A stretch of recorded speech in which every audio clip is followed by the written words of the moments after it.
ಲೋಕಸಭಾ ಚುನಾವಣೆಗೆ ಬಿಜೆಪಿ ನಾನಾ ಕಸರತ್ತು ಆರಂಭಿಸಿದೆ. ಜನವರಿ 8ರಂದು ಪಕ್ಷದ ನಾಯಕರ ಸಭೆ ಕರೆದಿದ್ದಾರೆ ಬಿವೈ ವಿಜಯೇಂದ್ರ. ಬೆಂಗಳೂರಿನ ಹೊರವಲಯದ ರೆಸಾರ್ಟ್ನಲ್ಲಿ ಸಭೆಯನ್ನು ಆಯೋಜನೆ ಮಾಡಿದ್ದಾರೆ.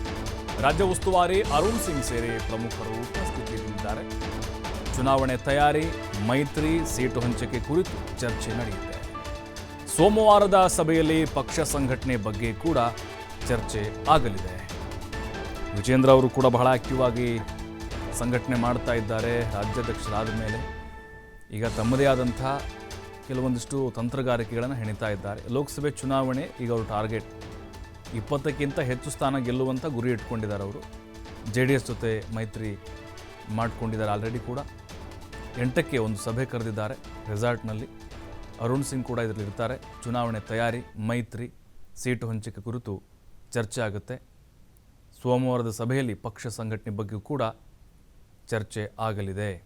ಅಂದರೆ ಸೀಟ್ ಹಂಚಿಕೆ ವಿಚಾರ ಇದೆ ಅಲ್ವಾ, ಎಷ್ಟು ಸೀಟನ್ನು JDSನವ್ರು ಕೇಳಿದ್ದಾರೆ. ಈಗ ಒಂದು 4ರಿಂದ 5 ಅಥವಾ 6 ಕೇಳಿರ್ಬೋದು, 4ನ್ನು ಬಿಟ್ಟು ಕೊಡಬಹುದು. ಅವರಿಗೆ ಬಿಟ್ಟುಕೊಟ್ರೆ ಗೆಲ್ಲುವಂಥ ವಾತಾವರಣ ಇದೆಯಾ?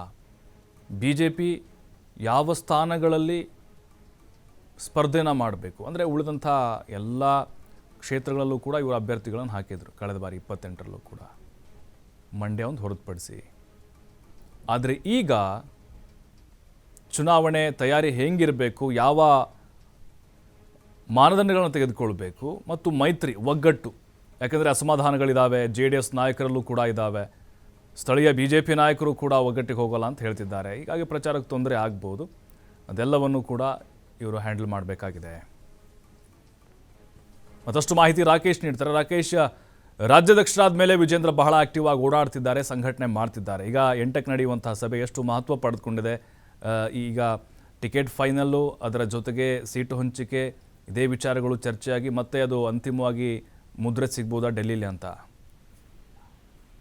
ಪ್ರಭು, ಲೋಕಸಭಾ ಚುನಾವಣೆ ತಯಾರಿ ನಡೆಸಿರುವಂತಹ BJP ಅದಕ್ಕೆ ಬೇಕಾಗಿರುವಂತಹ ಪೂರ್ವ ಸಿದ್ಧತೆಗಳೆಲ್ಲ ಮಾಡ್ಕೊಳ್ತಾ ಇದೆ. ಅದರ ಭಾಗವಾಗಿ ಮುಂದಿನ ವಾರ ಸೋಮವಾರ ಅಂದ್ರೆ ಜನವರಿ 8ರಂದು ನಗರದ ಹೊರವಲಯದಲ್ಲಿ ಸಭೆಯನ್ನು ಕರೆದಿದೆ. ರಾಜ್ಯ ಉಸ್ತುವಾರಿ ನಾಯಕರಾದಂತಹ ಅರುಣ್ ಸಿಂಗ್ ಅವರ ನೇತೃತ್ವದಲ್ಲಿ ಈ ಸಭೆ ನಡೆಯಲಿದ್ದು, ರಾಜ್ಯದ ಪ್ರಮುಖ ನಾಯಕರು ಹಾಗೆ ಪದಾಧಿಕಾರಿಗಳಲ್ಲಿ ಕೆಲವರಿಗೆ ಆಹ್ವಾನವನ್ನು ನೀಡಲಾಗ್ತಾ ಇದೆ.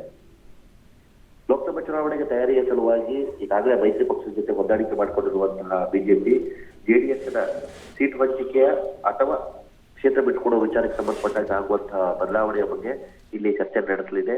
ಒಗ್ಗಟ್ಟಿನ ಅಭ್ಯರ್ಥಿಗಳನ್ನು ಹಾಕುವ ಮುಖಾಂತರ ತಾವು ಅಂದುಕೊಂಡ 28 ಸೀಟುಗಳನ್ನ, ಲೋಕಸಭಾ ಸೀಟುಗಳನ್ನು ಗೆಲ್ಲುವುದಕ್ಕೆ ಪ್ರಯತ್ನವನ್ನು ಮಾಡ್ತಾ ಇದೆ ರಾಜ್ಯದಲ್ಲಿ. ಅದನ್ನು ಪೂರ್ಣ ಪ್ರಮಾಣದಲ್ಲಿ ಈಡೇರಿಸಿಕೊಳ್ಳುವ ಪ್ರಕ್ರಿಯೆಗೆ ಅದು ಚಾಲನೆ ನೀಡ್ತಾ ಇದೆ. ಆ ಹಿನ್ನೆಲೆಯಲ್ಲಿ ಈ ಸಭೆಯನ್ನು ಮಾಡಿಕೊಂಡು ಮೈತ್ರಿ ವಿಚಾರದಲ್ಲಿ ಕಾರ್ಯಕರ್ತರ ನಡುವೆ ಇರುವಂತಹ ಗೊಂದಲವನ್ನ, ಸೀಟು ಹಂಚಿಕೆ ಮಾಡುವುದಾದ್ರೆ ಎಲ್ಲೆಲ್ಲಿ ಮಾಡಬೇಕು, ಹೇಗೆ ಮಾಡಬೇಕು, ಅಥವಾ ಬಿಟ್ಟು ಅದನ್ನ ಹೊರತುಪಡಿಸಿ ಮೈತ್ರಿಯನ್ನ ಹೇಗೆ ನಿಭಾಯಿಸಬೇಕು ಅನ್ನೋದ್ರ ಬಗ್ಗೆ ಕೂಡ ಚರ್ಚೆ ನಡೆದಿದೆ. ಜೊತೆಗೆ ಅಭ್ಯರ್ಥಿಗಳ ಆಯ್ಕೆ ವಿಚಾರದಲ್ಲಿ ಈಗಾಗಲೇ ಇಂಟರ್ನಲ್ ಸರ್ವೆನ ಮಾಡುವುದಕ್ಕೆ ಕೂಡ ವಿಜೇಂದ್ರ ಅವರು ಸೂಚನೆಯನ್ನು ಕೊಟ್ಟಿದ್ದಾರೆ. ಪದಾಧಿಕಾರಿಗಳಿಂದ ಮಾಹಿತಿಯನ್ನ ಪಡೆದು ಆ ಬಳಿಕ ಅಭ್ಯರ್ಥಿ ಆಯ್ಕೆಯನ್ನ ಮಾಡುವುದನ್ನು ಕೂಡ ಹೇಳ್ಕೊಂಡಿದ್ದಾರೆ. ಹಾಗೆ ನಾಯಕರುಗಳ ಜೊತೆ ಚರ್ಚೆ ಮಾಡಿ ಲೋಕಸಭಾ ಚುನಾವಣೆಯಲ್ಲಿ ಯಾವ ಮಾನದಂಡದ ಮೇಲೆ ಅಭ್ಯರ್ಥಿಗಳನ್ನು ಅಂತಿಮಗೊಳಿಸಿಕೊಳ್ಬೇಕು ಅನ್ನೋದರ ಬಗ್ಗೆ ಕೂಡ ಚರ್ಚೆ ನಡೆಸುವುದಿದೆ. ಪಕ್ಷವನ್ನ ತಳಮಟ್ಟದಿಂದ ಸಂಘಟನೆ ಮಾಡುವ ವಿಚಾರಕ್ಕೂ ಕೂಡ ಹಲವಷ್ಟು ಗೊಂದಲಗಳಿತ್ತು. ಆ ಜವಾಬ್ದಾರಿಯನ್ನ ಕೆಲವರಿಗೆ ಹಂಚುವುದಿದೆ.